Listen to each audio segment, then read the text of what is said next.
Good afternoon. Welcome to our YouTube live stream event. Today we're presenting to you our 2021 year-end graduate gallery exhibition. And my name is Richard Belan. I'm the coordinator of the photography program here at Lambton College. And over here we have Nikki Patel. Say hi, Nikki. Hi, guys. We're going to be going back and forth. We have some very special guests here tonight. And we're going to be going back and forth and speaking to our students and having a look at their photographs. So sit back and enjoy, and thank you very much for being here.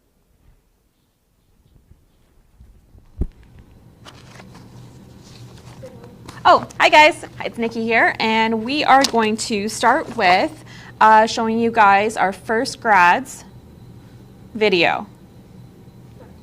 Back to Richard.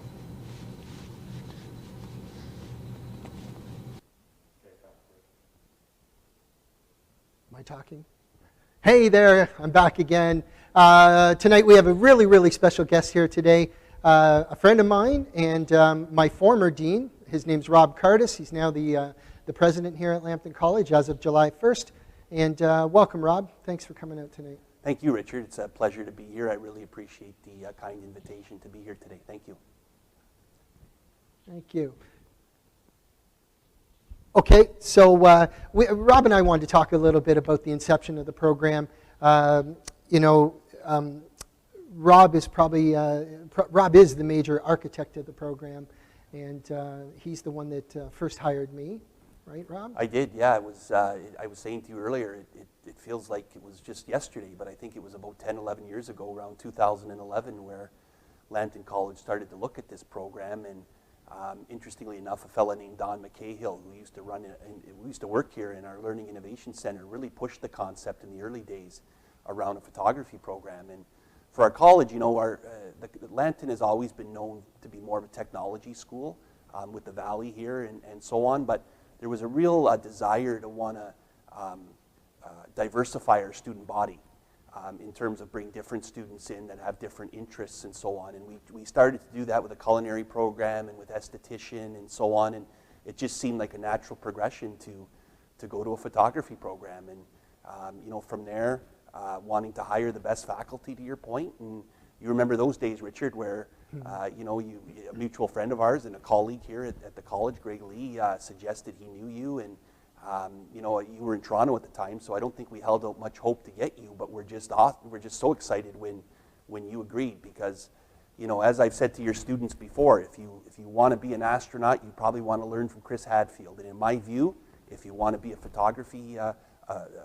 professional in photography, you want to learn from Richard Bellin. So, and I don't say that just because I'm talking to you. I think you're an absolute superstar in the field, and we were just very fortunate to get you at the time and to keep you here. Well, thank you. That's very kind to be put in the same sentence as Chris Hadfield. I think that particular night when I had seen Alistair, I was photographing Al Pacino that night. So it probably turned out really well that Alistair came back and said, oh, I was just talking to Richard and he was working with Al Pacino. Well, your pedigree at the time spoke for itself, and then obviously getting that referral from Alistair and Greg and them knowing the great work you had done really made it a no-brainer for us. It was just a matter of making that work for you at the time, geographically. But, big kudos to you today. I want to make sure I mention to you and the other staff and faculty for still putting together a showcase under these difficult circumstances, because these students, I know, work very hard throughout the term, and obviously it's a very difficult time, but them still having the opportunity to showcase their work, I think, is just really kudos to the commitment that our faculty and staff have to ensuring they have that opportunity. So big congratulations on today. Yeah, thanks for saying that. We are going to be looking at some really great photographs I bet. Over the course of the next It's always hour. really impressive what we see at the end of the term from the photography students. So. Yeah, no doubt. Well, they've worked really hard for it. These particular students have been around for 2 years. They're in their graduating year, so they put a lot of work into it. Yeah, I bet. Yeah, I'm glad you mentioned Don McHale as well. We should say thanks to him and a tip of the hat to him, because he was a great mentor to me in the beginning also. Yeah, no, Don started it. Like he was the one, and at the time we were a little unsure, but again this desire to want to diversify the student body and our programming mix with more artistic type of programming, and then just Don was a dog with a bone on it. Like he really pushed hard and really assured that he got the right people in the room, and was instrumental in the early days with the curriculum, and I think he taught in the early days of the program as well, did. a course He or taught the two. history So, class. no, Don certainly deserves a lot of the credit in those early days for really the ideation and moving it forward. I'm glad you mentioned diversification. Today we had our advisory committee meeting, and one of the things I mentioned was that creative people are far more important in society than people realize, I think. Creative people are really the inventors of pretty much everything.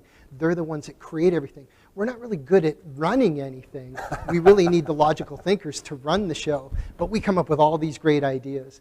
And so it's nice that Lambton College has opened up to more of a creative environment for us to be part of. Oh, 100%. And your point's well taken, especially now in 2021 when hopefully we're going to emerge from the pandemic here. And I think creative thinkers, innovative thinkers are going to be more important than ever in terms of regardless of your field of study, pushing it forward in an efficient way. It's going to be really, really important. The businesses, I think, that have been able to survive the pandemic and then will flourish coming out the other end are the ones that have had, I think, a lot of creative leaders and creative thinkers at the helm, for sure. Well, now you're in your, you will be in your new role. If you're looking for a creative thinker, I'm only an email away. Well, you know what? You're a great person to work with, Richard. So, no, I've always enjoyed working with you very much. So I might just take you up on something there. Who knows? Thanks very much, Rob, and thank you for being here today. My pleasure. We're Thanks really for the grateful. invitation. I really appreciate being thought of. Thank you.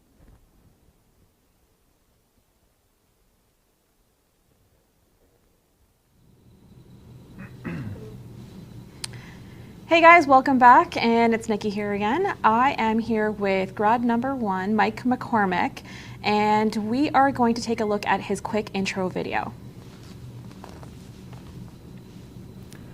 Hey everyone, I'm Mike McCormick, and I'm a second-year student in the photography program here at Lambton College. I'm a landscape and nature photographer based in Bluewater, Ontario. Living along the Lake Huron shoreline has afforded me great opportunities to capture nature in all of its moods, from calm sunrises to wild storms, wind and waves, ice and snow, and of course, the most spectacular sunset anywhere on the planet.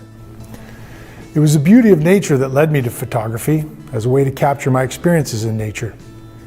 And that's never been more important than right now, because in a time marked by lockdowns, canceled events, and constant reminders of things we couldn't do, photography has provided me with something invaluable. A portfolio of images of things we did do. I hope you enjoy them.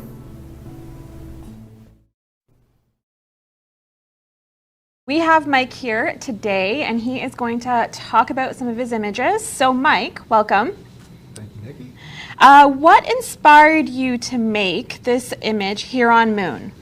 Yeah, so Huron Moon was inspired by the supermoon of April 2020. I really wanted to capture an image of the supermoon in the night skies, but the weather forecast wasn't really lining up in my favor. So I had to plan to take the shot a couple days ahead of the full moon when the forecast was clearer.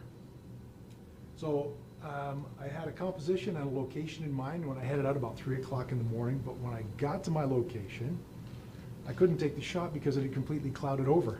So much for the forecast.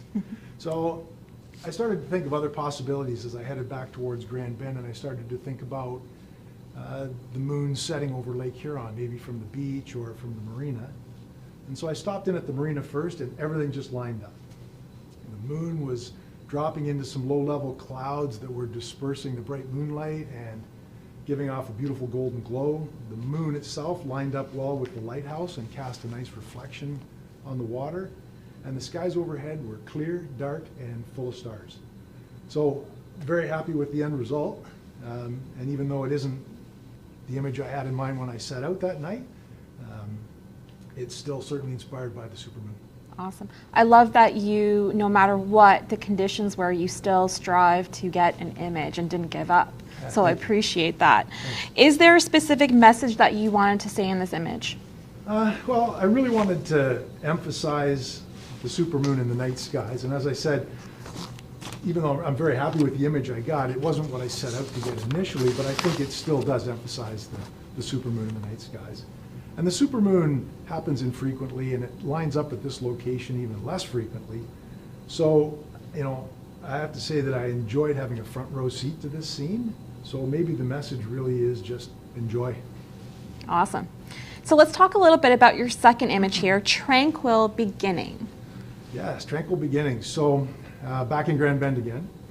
And Grand Bend is known for, among other things, spectacular sunsets.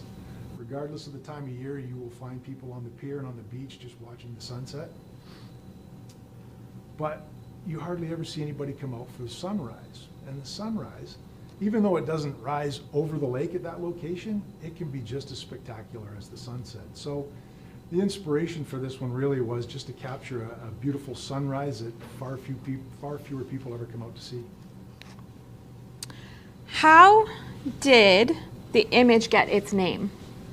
The name just comes from the calm, tranquil feeling that was present that morning. I hope it comes through in the image. But it was just me and the seagulls watching the color in the sky that morning.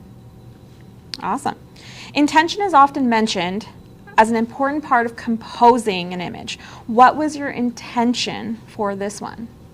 So the intention was to capture not only a beautiful sunrise, but also the mood and the feeling that went along with it. So it was definitely a sunrise versus sunset thing. But as I started to prepare images for tonight, the image kind of took on a little additional meaning. Both of these images were a reminder to me that in the context of the ongoing pandemic, I don't have to travel halfway across the world to find beautiful locations to photograph. I have them right in my own backyard. So, maybe now, while we can't travel as freely as we'd like, it's a great opportunity to rediscover what's in our own backyard, wherever that may be. I think that's a great point, that we've made more of an effort to kind of explore our own province or our own country a little bit more, because we can't really go anywhere right now. So wonderful images, Mike. Thank you for sharing your stories for both of them. Thank you for having me. Back to Richard. And we're going to go back to Richard. Hey, Terry. How you doing today? Good, how about you? I'm good, thanks. So even with the challenges that have been presented to us over the last year and a half, it's still been a really wonderful couple of years that we spent together. Yeah, it's been quite a ride, that's for sure. Yeah, it's had its challenges. So today we're going to talk about a couple of your images. Yep. So this is Feel the Burn. I named it after the burning sensation you get when you're drinking the vodka. And that's a Crystal Head vodka? Yes, it's the Crystal Head Aurora vodka. And first of all, the colors in the bottle. How were you able to pull those exact colors out of there? There's a lot of variation of colors and tones and transitions. So part of it is it's a pearlescent bottle, so it reflects light like oil and water. And then underneath, I used RGB lights to light it so that it would bring out a little bit more reds and oranges. Mm-hmm. And that's how we got the greens coming out. Oh, nice. Okay. Yeah. And let's talk about the red, the predominant red in the background. What made you choose that? Why? When I was taking the photograph, the red out of the bottle looked really good. So I thought it would go well with a red background. I got the idea from the Run the Jewels 2 album art. Excellent. Well, the red certainly is impactful, and it catches your attention right away. And speaking of impactful and catching your attention, let's talk about your second piece. What can you tell us? So my second piece is called The Future is Inside of You. It's a product piece for the Fountain Tarot deck. I used the Fountain card, which symbolizes peace inside of you and enlightenment. Cool. I like that. I like the name. And let's talk about the crystal ball. Tell us about that. For that, I used a glass ball, and I shot it on a white background. And then when I brought it into the photograph, the final photo, I put it on screen mode so that I could get the fog to kind of meld into the bottle, or meld into the glass. Wow, that's really intriguing. So, and let's talk about this swirling fog here. It reminds me a bit of a Van Gogh painting. Expand a bit on the fog. Where did it come from? How did you capture it? For that, I used dry ice. I used the same RGB lights that I used in the Feel the Burn, just at a different setting to bring out the blues and teals. And it's just dry ice and water. Okay, and I guess just wrapping it up, one thing I really noticed about both your prints is that it seems like you probably had a lot of fun making them. Yes. Yeah. Well, thank you for sharing these with us today. We're very grateful, and we're grateful for you telling us about them. I'm very grateful to have you as a professor. All the best to you in the future. Thank you. Thank you.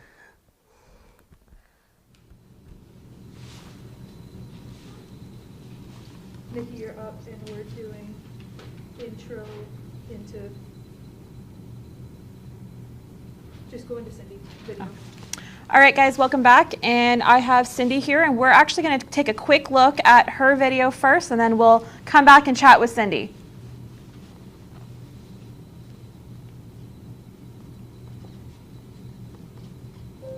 Hey, my name is Cindy Matt, and I'm a still life photographer based in Sarnia, Ontario, which means I photograph non-living things more often than people. For as long as I can remember, I've been fascinated by the places and objects that have been touched by time and forgotten by the present, be it an old staircase, a rusty nail, a burnt-out light bulb, or even an overgrown shed. I've always been described as an old soul, so I'm sure that has something to do with it, but I also believe that there's so much we can learn from the past, and looking back on the items and places from other decades certainly provides us with a good insight into life as it used to be. However, despite all of their storytelling potential, many of these places and objects are often forgotten. So, my goal as a photographer is to make romance out of ruin and capture these otherwise untold stories and bring them to life. Most of the subjects I photograph tend to be abandoned buildings, antiques, classic cars, old cars, and even other objects and places that I come across on my travels. However, no matter what I photograph, my goal is always to inspire. I hope that when you look at my photographs, you will see that the world can be an intriguing place if you just open your eyes and look around. I just had you unmute. All right. All right, welcome back, guys. So we have Cindy here, and we're going to have a little chat with her about her images. So, Cindy, give us an overview of your collection of images. Right, so this collection of images is based around the theme as time goes on, which means that I've essentially photographed either a place or an object that has been affected by time in some way, and the effect of time is a prominent feature in the photographs. And then also with my photographs here, as well as many of the other photos I've taken in my career, I have quoted song lyrics from a variety of decades that I feel describe the photos themselves. And part of the reason why I do this is because I'm an old soul, so I have a natural appreciation for the older facets of life, and that includes older music. But I also hope that by quoting song lyrics, I can give a secondary layer of understanding when people view my photographs. Awesome, that's wonderful. So tell us a little bit about your first image that's right next to you there. Mm-hmm. So this first image here, I chose the lyrics, but in your dreams, whatever they be, dream a little dream of me.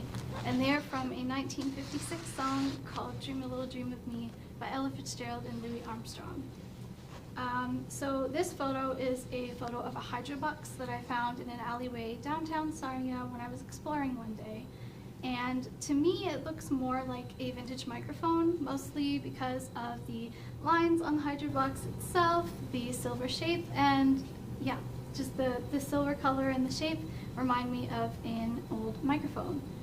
But I must have actually looked kind of silly when I was taking the photograph, because I was just standing there for a couple minutes staring up at this old microphone looking hydrobox. And what was really going on inside my head, though, despite how weird it may have looked to see just, little old me standing up at this big hydrobox, was I was instantly transported back to 1956. So I saw the whole scene in black and white, like those old 30s, 40s film noir movies, and Ella Fitzgerald and Louis Armstrong, they were up on stage in a smoky room, and they were playing Dream a Little Dream of Me. And I just knew that I had to capture that feeling the best way that I knew how, which for me was to photograph what I like to call the vintage mic look-alike. Awesome. I love, love, love your creativity. All right, so let's talk a little bit about your second image here. Sure. So the lyrics that I chose to describe this second image are far away across the field, toiling on, the iron bell calls the faithful to their knees to hear the softly spoken magic spell. And they are from a 1973 song called Time by Pink Floyd. So in general, I love the allure of doorways because more often than not, they can serve as much more than just a hole in the wall, but rather they can serve as a glimpse into the past. And this doorway in particular, much like the Pink Floyd lyrics I mentioned, had an amazing story to tell. Now, unfortunately, I couldn't find any historical information as to what happened in the house to make it in the abandoned state that it's in, but much like I did with the Hydrobox photo, I just stood there for a couple minutes, taking the whole scene in and looking at the different parts of the scene that come together to tell a story, like the peeling paint on the doorframe itself, the cracked plaster, the rotten floorboards, and all the stuff on the ground. They all come together to present a sense of mystery, which is how I felt and how I want my viewers to hopefully feel when they see the scene as well. Awesome. So what do you hope that people will take away from looking at your images? Well, I believe that life can be fascinating if we just open our eyes and look. So often we are so busy with our own lives that we forget to look and see what's, beautiful in the mundane that's around us. And so I hope that I can present a new perspective that people aren't used to seeing, but that I also hope that the experience when viewing my photographs is an introspective experience where people not only learn something about the content of the photos, be it through my song lyrics or any history I find, but that they also find they've learned something about themselves as well. Awesome. I love, love, love your perspective on how you see images transform into music lyrics. It's just fascinating. I love it. Okay, well, Cindy, thank you so much for sharing your images with us and your story. And right now, guys, we are actually going to take a look at 2 quick videos from past graduates, Dave and BC. What's up, everybody? I'm David Beaton. I graduated the program back in 2016, and since then, I've been working as a professional real estate photographer and videographer and media provider. Some of my favorite things that I liked about the program were that all of the professors were working professionals with a number of years of experience under their belt, so I knew that I could always kind of come to them for any sort of advice or come to them with any questions that I might have, and I still do to this day. The other thing I liked was the wide array of classes that were available. I feel that it's given me the confidence to take on jobs that I wouldn't have had the confidence to take on before. Some advice I can give is to find out what you like shooting and just start shooting a lot of it. Build up a portfolio and then look around and see who's buying that stuff.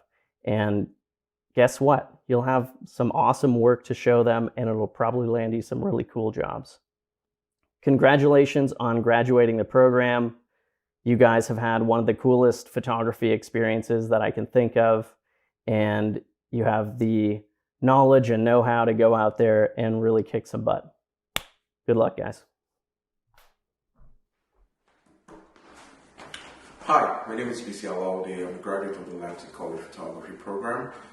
Wishing you congratulations today as you graduate from the program. The program was very phenomenal and a turning point for me in my career as a photographer. I'm currently working on a project with an organization in Toronto that works with people with AIDS and HIV. I love social documentary projects. That is why, as part of my completion of the program, I did a project on Syrian refugee in 2015, and I also did a project in 2014 on people that used the food bank. I enjoy social documentary and journalism, and I've been using that in my own personal career, seeing creative ways I can implement images into communication with people. I encourage you as you go into your career to take all the salient lessons, especially practicing, which I always keep in mind every single time. And also, finding ways to give back to your community using your skills is a valuable asset I took out from that program. So wishing you all the best. I believe you enjoyed every moment of the program. Oh, I should mention, traveling to New York, that was phenomenal. I had a thrilling experience being in New York, but with the pandemic, I can imagine that that might have been scaled back. But wherever the road takes you, please enjoy it, take your camera along, and have fun. All the best. Ciao. Hey, and we're back again. Thanks so much, BC, and thanks, Dave Beaton, for your videos and for your insight. We really appreciate that. We're going to roll another video here, and this is a video from our student, Pauline Grass. And when we come back from the video, we'll have a look at some of Pauline's prints and have a chat with her. All right, have a look at her video.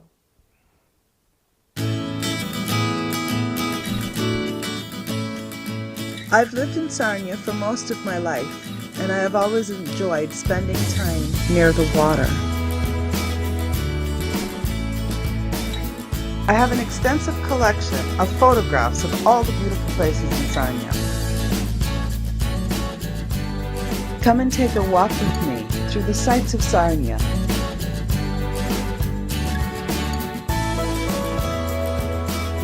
Sarnia is a beautiful city, but not everyone sees it that way. I see a beauty in the city that I live in, and I want to share that with the world. Literally. This is just the beginning.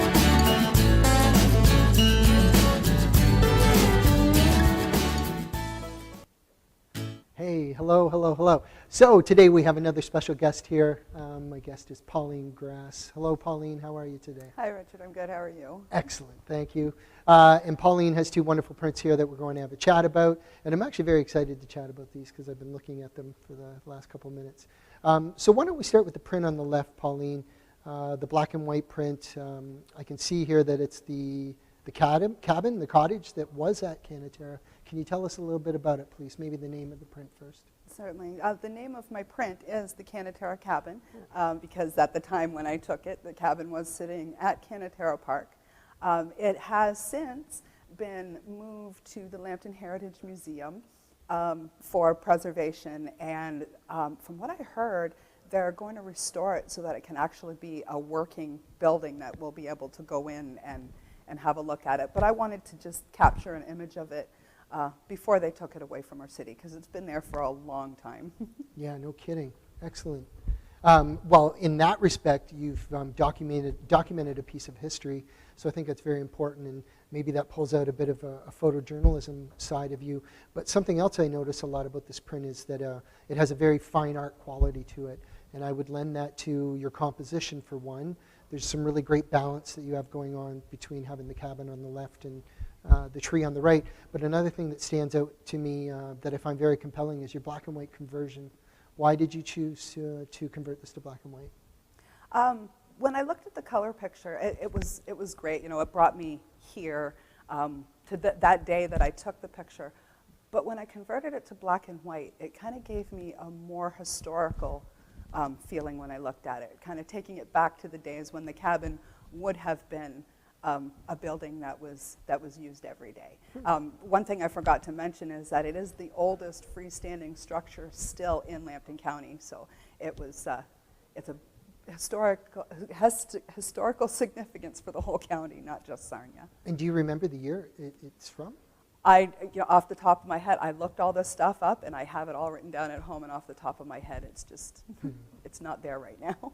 Well, I think it's really fantastic, and like I said, the thing that stands out most to me is the black and white, and the quality of your conversion has been done very well. But I really love the balance, the way you balance maybe the chimney and the building on the left and then the tree on the right, and you've done a really great job of framing up the smaller structure just to the right of the main structure also. So Thank you have you. a lot. Yeah, I felt that was an important part to have that in there. It's the same style, even though that building is more recently built. It was built in the style of the cabin, so it kind of added a little bit of the element that I liked.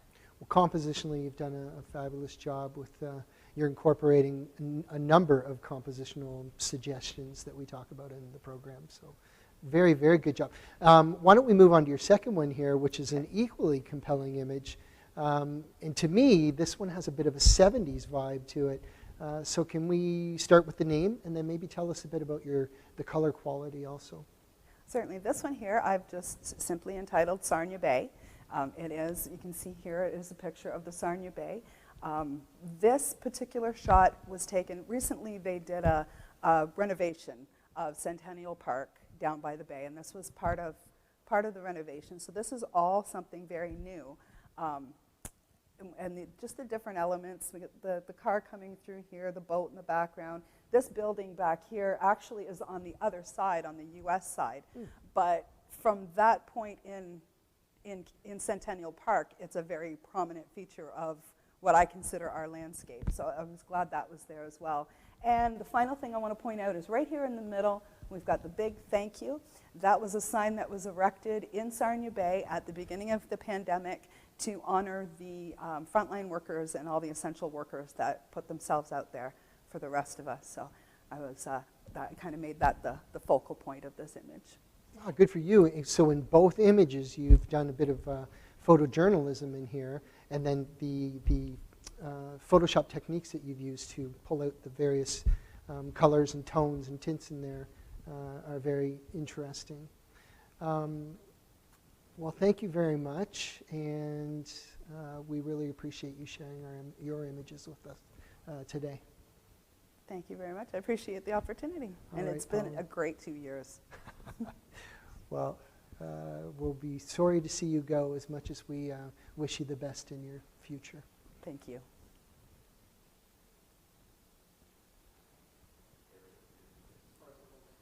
Okay, so thank you, Pauline. Yeah, welcome, and we're glad that you're here to have a look at our graduate photographs. Like everyone knows, we're in the middle of this pandemic, and over the last year, we've had a number of challenges that we've had to deal with. Obviously, one of them is maintaining social distancing when we're at school. The majority of our classes we've been holding online, but we've been very fortunate to be able to work over in our studio, and the college has been fantastic enough and gracious enough to open up the ballroom for us as well. So we've actually expanded our studio in a sense, and now we have our normal studio, which typically has 5 smaller studios, and then over in the ballroom we've been able to build another 5 studios with the great help from our lab technician, Emily Lutz. And so we've been able to expand our real estate over at the college and maintain social distancing rules while still engaging in studio lighting as well.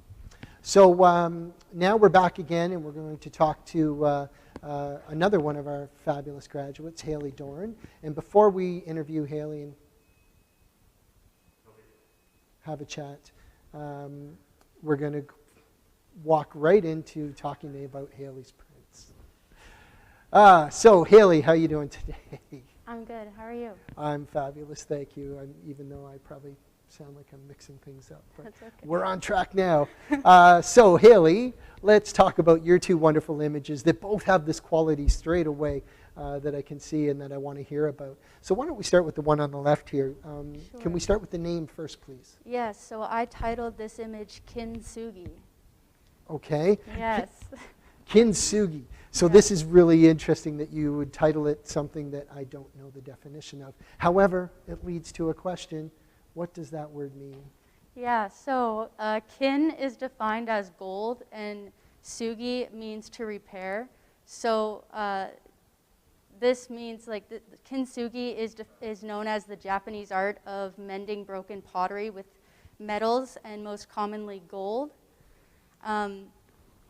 So in essence, this art is a golden repair, and I believe to be at this point in my life right now too, a point of like healing, and it's slow and it's long term, but and I know that the winter time can often be a dreary time for people, the pandemic especially, but I felt really warm-hearted and present capturing this image, this landscape in the early frosty morning. And I'd also like to believe that the world might be in a state of healing too, slowly but surely.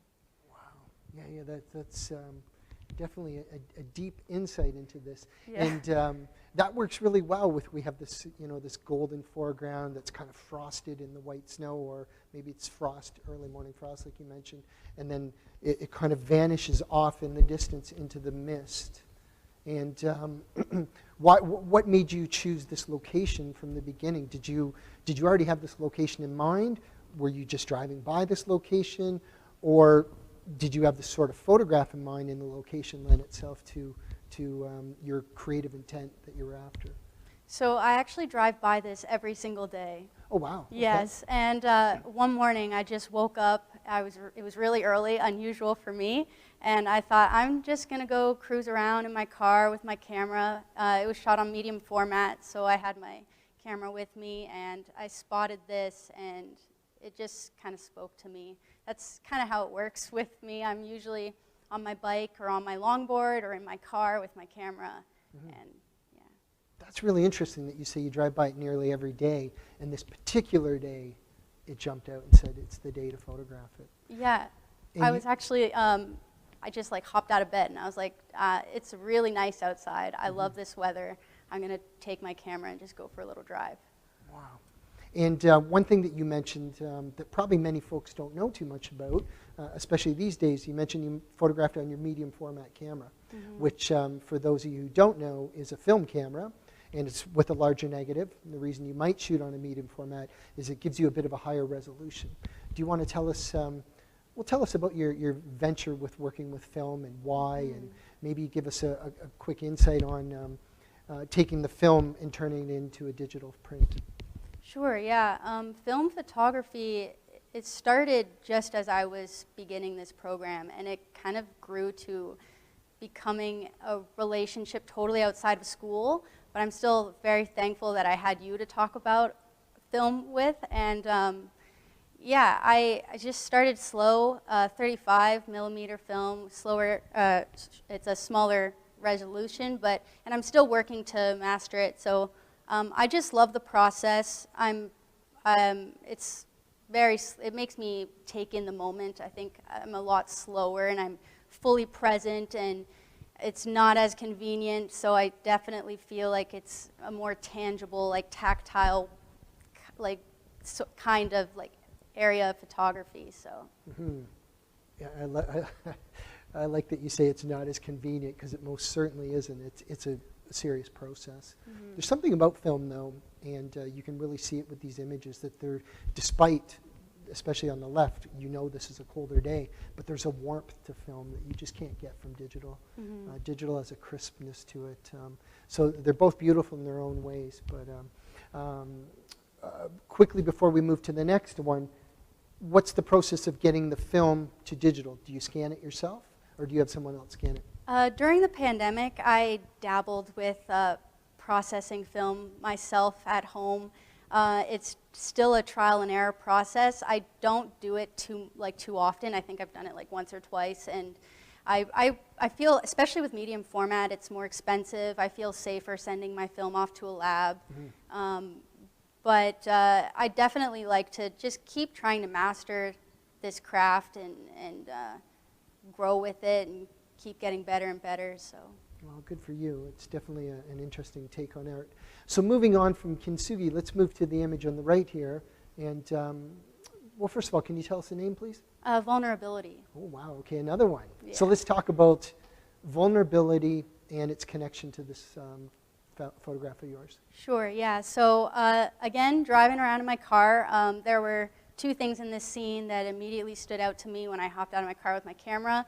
And it was the glass swan and the safety or the life buoy. A swan symbolizes grace, loyalty, trust, and is often tied to self-love too. And the safety or life buoy, of course, provides help to open water swimmers. Open water is my greatest fear.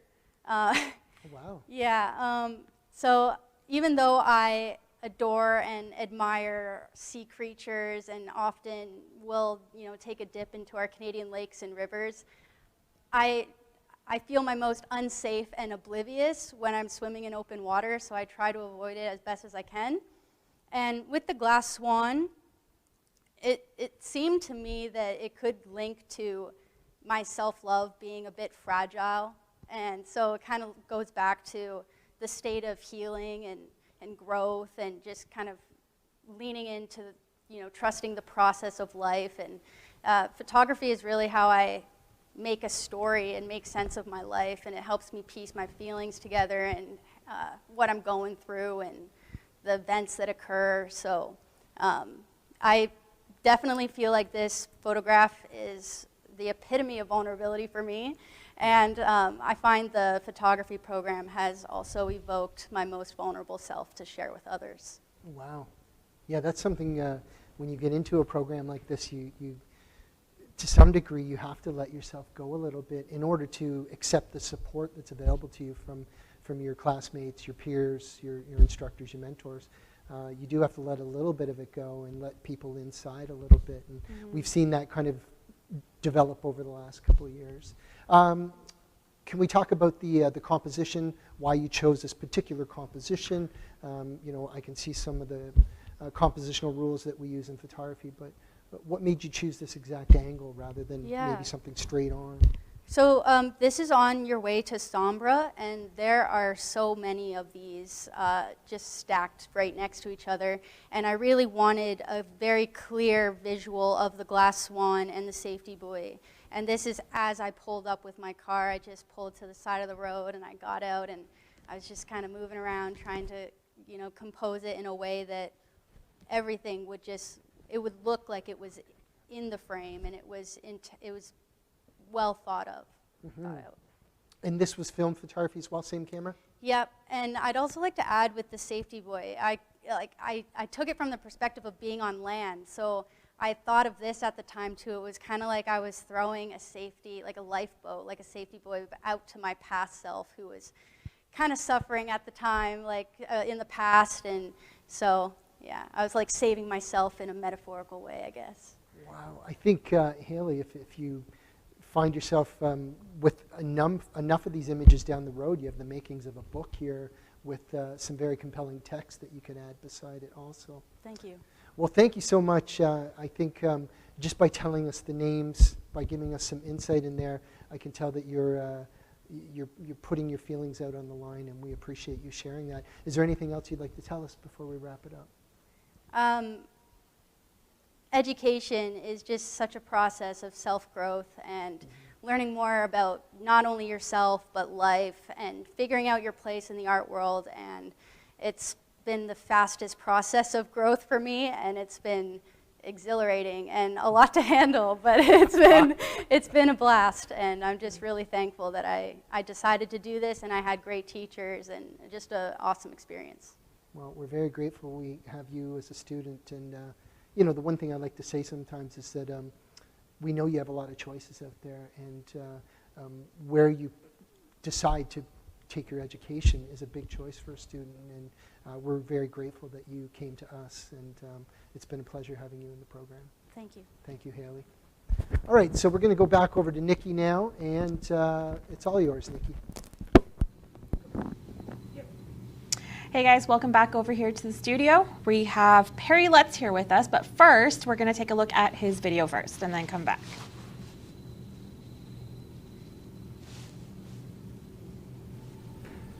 Hi, my name is Perry Lutz. I'm originally from Hamilton, Ontario. However, I now make my home in Sarnia. I'm a retired chemical engineer, having worked in the petroleum industry. I started photography with a 35mm SLR, a Canon AE1 to be exact, a long time ago. Then came a move to digital and image processing on your computer. I enrolled at Lambton College to learn Photoshop. 6 years later, I'm in a position to graduate from the photography program. I enjoy photographing landscapes, cityscapes, and nature. Although with my newly learned photography skills, I now enjoy making family portraits and especially photographing my 4 grandchildren. I will look forward to much more photography in the future.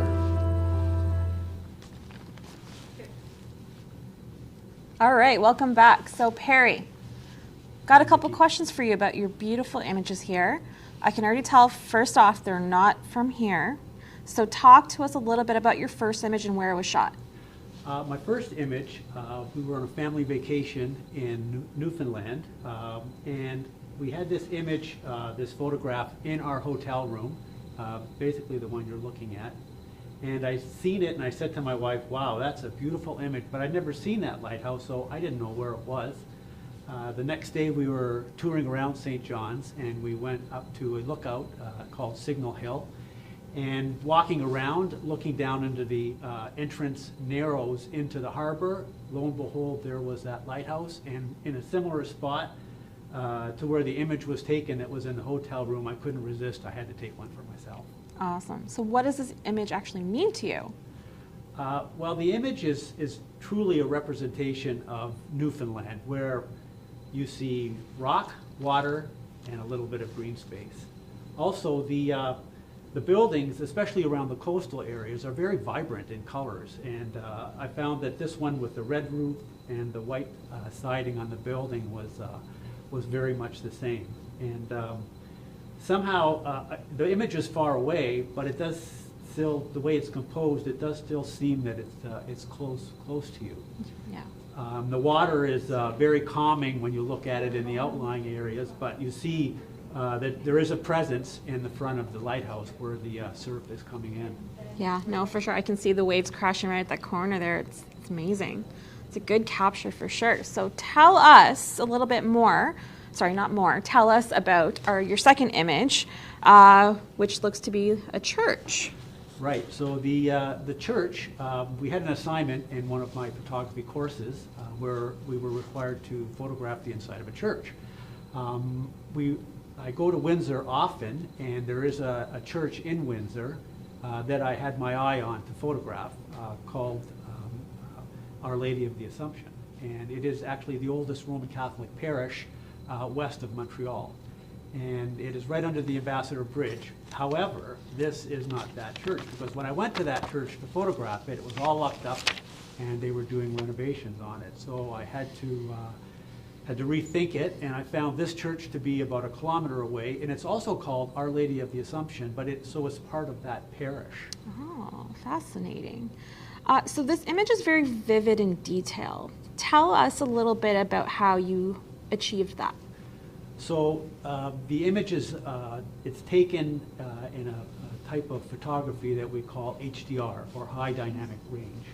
And it involves taking a number of images and composing them together. Now, what it allows you to do is reveal more detail in the darker areas, however, retain detail in the brighter areas of the photograph. So overall, you get a higher tonal value in your image. Now, a regular camera doesn't have that range of detail in it, so that's why it takes a number of different images in order to do that. Amazing. So what is your, final question, what is your artistic impression of this image? Well, I really like the ceiling and the way the posts came up, and my eye seemed to follow down, and it ended up at the crucifix at the end. So I wanted to highlight that. And I also really like the way the wood and the white walls, the way they were composed. Those were the things that I wanted to do. However, when I shot the image, there was a baptism taking place in the front. Mm-hmm. And that's kind of exceptional to be able to get people into an HDR, because an HDR image could take anywhere from 10 to 15 to 20 photographs. So to have people in those photographs, they have to be absolutely still throughout the whole thing. Mm-hmm. It just happened that the priest was going through the liturgy for the baptism, and everyone remained motionless. I was able to take all my images and capture them in it. And I found that having them in it, you could really see the presence of the inside of the church, the size and also the depth of it. Yeah, it definitely does tell a story with having people in the image as well. Well, Perry, thank you so much for sharing these images. It's been a pleasure teaching you for the last few years, so thank you so much. And we are actually going to take a look at one of our other past graduates' video. Jeff. Hello, graduates. My name is Jeff Mccoy. You may know my business as Chaos Studios. I started in the program at Lambton College in 2013, and I made a leap of faith. Since graduating, my business has grown at a steady rate, which you can see in this graph. The bottom of the graph shows how many photo shoots I've completed each year, and the top of the graph shows how much potential is there for revenue. When I started photography, I had no idea what I was doing. I thought I could self-teach myself photography, and I did that for a year before the program at Lambton College started. When I was introduced to light, it blew my mind. And you know what? Lambton College knocked off 5 years of my learning curve. One of the things that I took home, you need to have passion, you need to have persistence, and you very much so need to be patient. Be critical of yourself. It'll only make you that much more of a powerful photographer and set you apart from others. My advice to you as a full-time photographer and a graduate of Lambton College is do not worry about your competition. Your competition means nothing to you. If you worry about what the next photographer is doing, it's only going to install fear and self-doubt. Trust me, I've been there. Reach out to me anytime, graduates. I wish you all the best in the future. And we're back again. We are. Just really quickly, I just want to say thank you to Jeff Mccoy for his video and for giving his words of wisdom for our future graduates. So today, now, we're back here with Richard Morrison, and we're going to roll his video first, and then Richard and I are going to have a talk about his prints. So let's roll it. Hi everyone, I'm Richard Morrison. I'm from Sault Ste. Marie in Northern Ontario, but for the past 45 years I've made Sarnia my home. My wife Marisa and I have 3 adult children who live independently. I am a retired chemical engineer, and I retired from the petroleum industry in 2010. I have enjoyed taking photographs since as long as I can remember. This has led me to take a photography course at Lambton College. My intent was to take only one course, but I soon discovered that there were many more interesting courses to be had. So I began taking courses on a part-time basis. This has led me to where our paths cross today.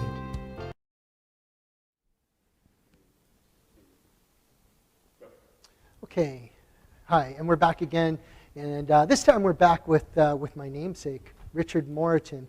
And before I turn it over to Richard, I just want to say that Richard, he's a bit of an anomaly in our program. We've had Richard in our program now for 5 years, and the way Richard's doing the program is he's studying in a part-time kind of way.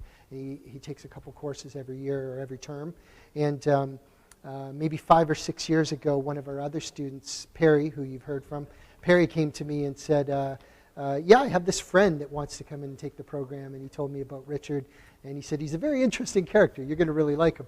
And I have to say that over the 5 years, I have grown I'm very fond of Richard. He's a great guy to have around the studio, and I often turn to him for words of wisdom. So here we are today with Richard Morrison. Thank you for coming, Richard. How are you? Thank you for the comments, Richard. I'm fine. Oh, it's been fantastic working with you. And today we have 2 of your images, and right off the gate, I can already tell that these are going to be interesting to talk about. So why don't we start with the image that's closest to you, and tell us the name of it. I know the name, you've told me before, it's a bit of a mouthful, so tell us the name and about the name. Okay, well, I've titled this image, Galactic Nebulae or Not, question mark, question mark. See, wasn't I right? That's a big name. Galactic nebulae or not. So I have a feeling that has something to do with the photograph. What is it? Tell us about it. Well, one might reasonably think that it's an image of a gas nebulae, perhaps attracting some dust out somewhere interstellar space. And I've added a little star there to kind of create the wonderment. But in fact, it's not. What it is the flame of a propane torch when you're looking down the barrel of the nozzle of the propane torch. Fabulous.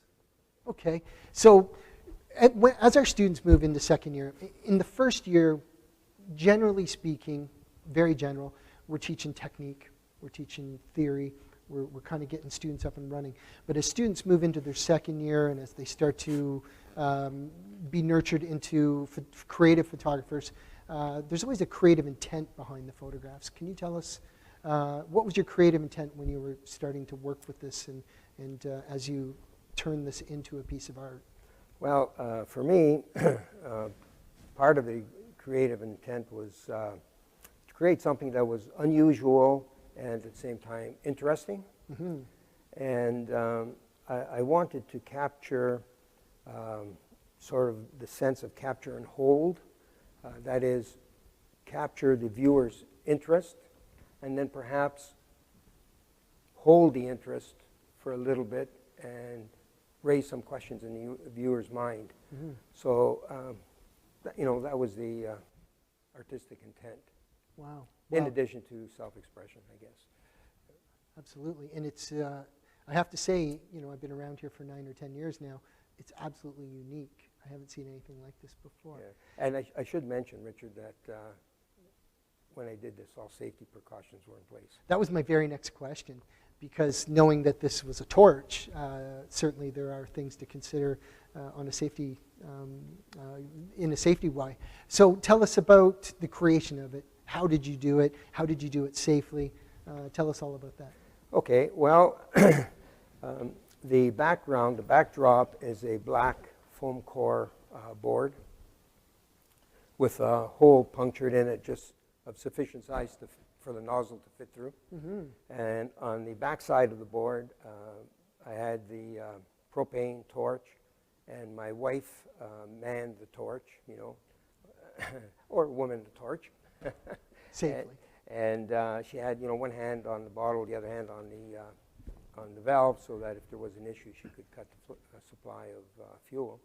I was on the other side, and I was about maybe 18 inches away from the flame, maybe 2 feet, just far enough so that I didn't damage, the equipment. And I was able to photograph it. And on either side of the table, I had, on the floor, I had buckets of water in case there was an issue.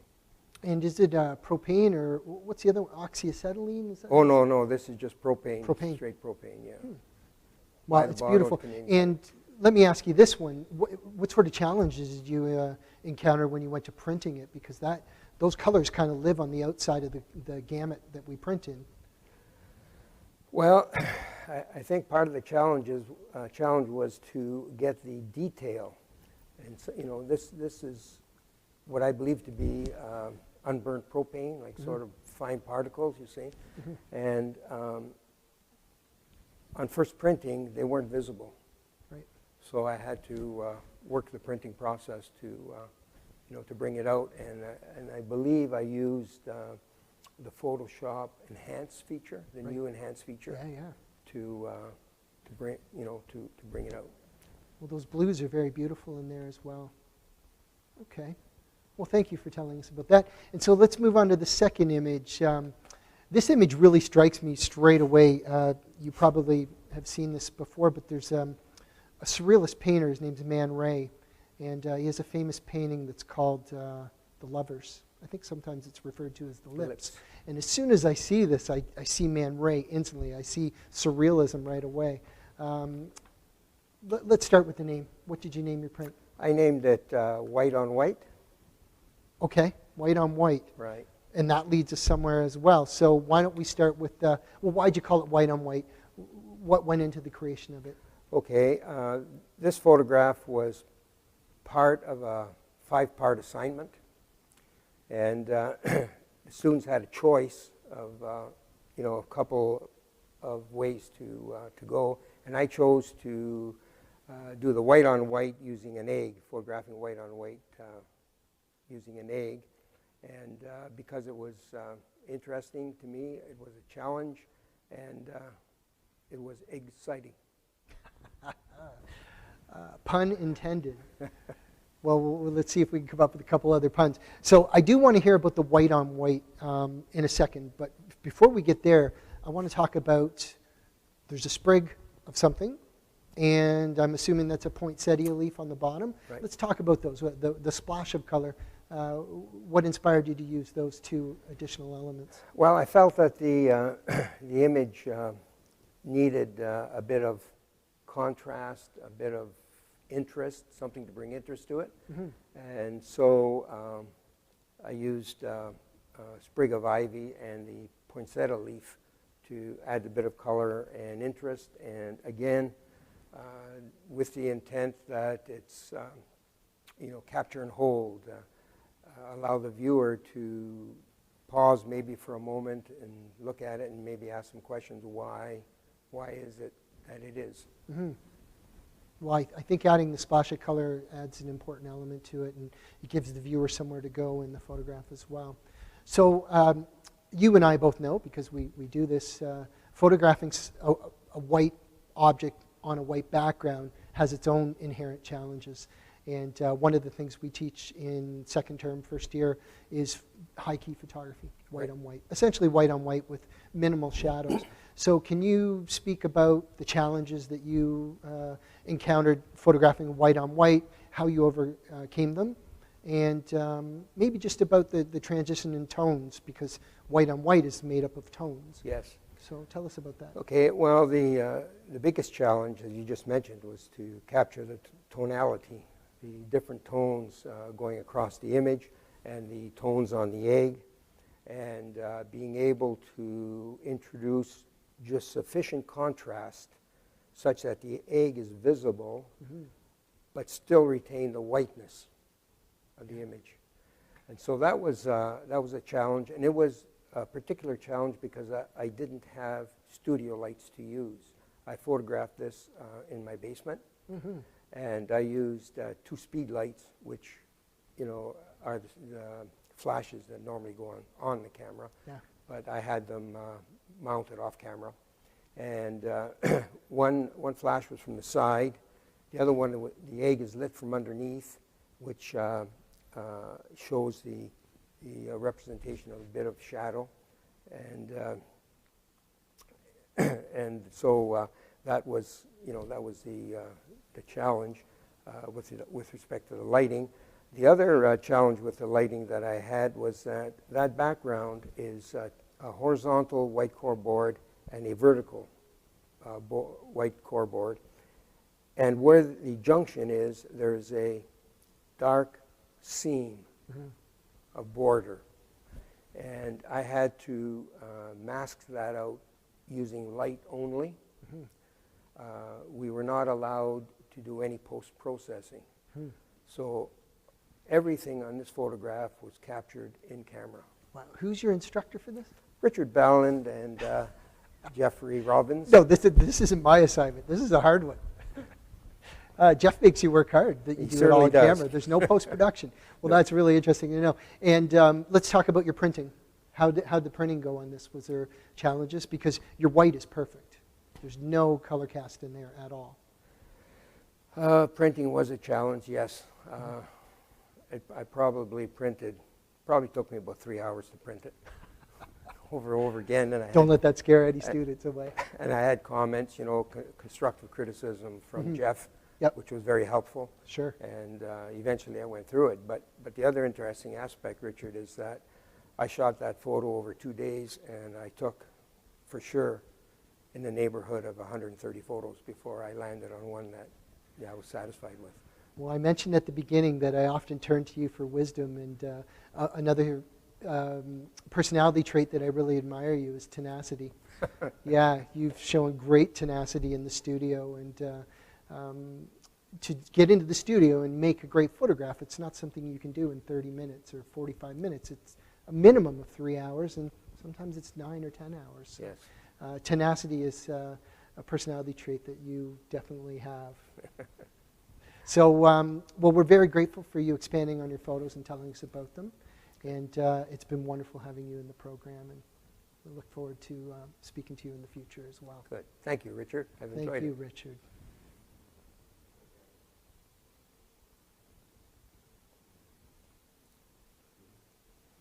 Hi there. My name is Gina Robertson.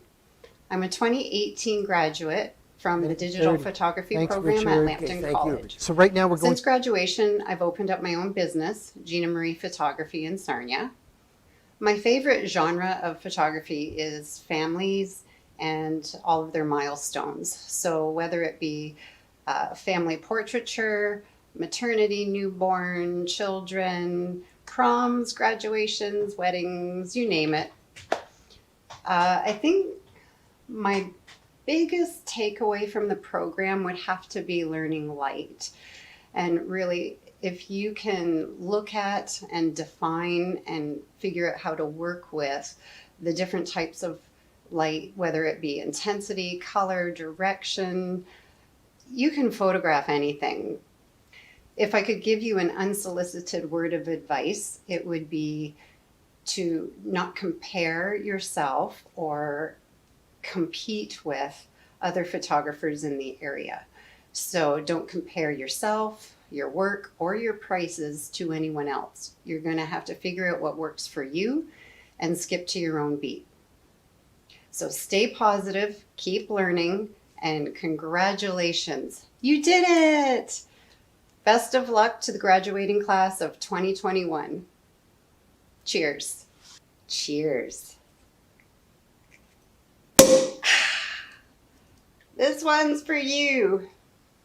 Woohoo! You did it! And we're back again. So we're here pretty much wrapping things up. First of all, I want to say thank you to Gina Robertson for her video that you just saw. I will say that Gina is a fantastic photographer, and she was a pleasure to have in the program. And speaking of pleasures in the program, we have our new dean here with us today. His name is Chris Perkins. And just a couple quick things before I throw it over to Chris. You know, fitting, I think Rob mentioned this earlier, but fitting into the school has been an interesting journey for us. And all of the deans that I've worked with have been a great support. And I've been working with Chris now for a year. And I've known Chris for about 9 years. And oftentimes over the years, I've turned to Chris for help with various projects and just advice working with students and working here around the college. And now Chris is my dean. And Chris has been incredibly supportive. One of the things that is really fantastic about Chris is that he listens really closely. And I often still turn to Chris for advice. So anyway, let's turn it over to Chris right now. Thanks for coming in and talking to us today, Chris. Thanks for the kind words and the introduction, Richard. It's been my pleasure to be working with you more closely as in the dean role, and then obviously over the last 9 or 10 years when we were both faculty. Mm-hmm.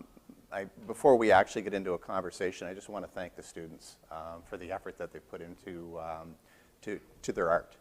It's been very, very impressive to watch them grow over the 2-year period, and where they enter the program and where they graduate from the program. It's just amazing. I've been fortunate enough to see some of the work that you've shared with me, and it's just absolutely tremendous. I also want to thank you, as well as the rest of the faculty team and the technicians and the IT group that have put on this event. Obviously, you know, doing this in COVID, we had to figure out a strategy with regards to how do we showcase the students' work. And when you and Jeff and faculty came to me with the idea of doing a live event, I couldn't think of anything better. So I want to thank everybody who was involved in terms of putting this event on and hosting it. Yeah, the production, I know you guys can't actually see the production, but the production is immense. And these guys have done a fantastic job. And you know, while we're saying thanks, we should point out Eric Brown over in IT. Yes. Eric had played a major role, the role. And of course, Jeff Robbins helped put this together, and Emily Knutson, who has been a great support for the last 5 or 6 years. I know she played a big role in this as well. So let's talk about how we fit in with you as photographers, as artists, as creative people. Well, within the School of Business, it's a little bit of an unusual fit. For sure. You know, we were having a conversation earlier today, and I said that the photography program is a bit of a unicorn here at the college because we do have some creative programs, culinary arts. We have hairstyling and esthetician, but from a true art perspective, at least from my perspective of what art is, photography is the only program that we have that truly celebrates the arts. We do have courses in ceramics and in drawing, but they're courses. They're not programs of instruction that lead to a credential. So the photography program is very near and dear to my heart because it is the only true art program that we have here at Lambton College. So it's important for us to nurture that creativity and work towards its success. Yeah, I agree with that. I think any dean that ends up with us in their school, I think they're getting something unique, but they get a little bit of a gem as well because we throw curveballs unintentionally just based on the type of student that we have, the type of faculty that we have. So it's probably, it keeps you on your toes a little bit too, doesn't it? It does, but it's easy to work with people who are passionate about what it is they do.